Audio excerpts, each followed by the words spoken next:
ரேவதியை கட்டிக்க விருப்பமில்லை. கார்த்திக் சொன்ன வார்த்தை நடந்தது என்ன? கார்த்திகை தீபம் இன்றைய எபிசோட் அப்டேட்.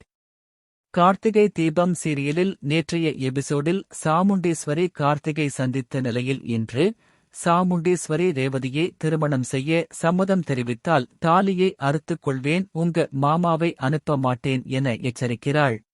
மேலும் நீயே வீட்டுக்கு வந்து ரேவதியை திருமணம் செய்து கொள்ள விருப்பமில்லை என்று சொல்ல வேண்டும் என சொல்கிறாள். பிறகு வீட்டுக்கு வந்த சாமுண்டீஸ்வரி ரேவதியை சந்தித்து நீ உன் மாமாவை கல்யாணம் பண்ணிக்கணும்னு ஆசைப்படுற, ஆனா கார்த்திக் விருப்பமில்லைன்னு சொல்வதாக சொல்ல அதைக் கேட்டு அனைவரும் அதிர்ச்சி அடைகின்றனர். ரேவதி அவர் அப்படி சொன்னா நீங்க உங்க கௌரவத்தை விட்டுட்டு நான் போய் பேச வேண்டாம் என சொல்ல குடும்பத்தினர் மேலும் அதிர்ச்சியும் குழப்பமும் அடைகின்றனர்.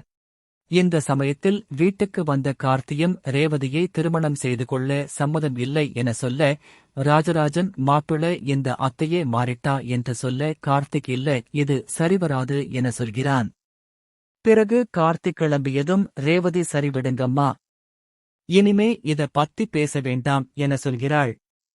ரோகிணி ரேவதி சந்திக்க ரேவதி இது சரி வராது என சொல்கிறாள்.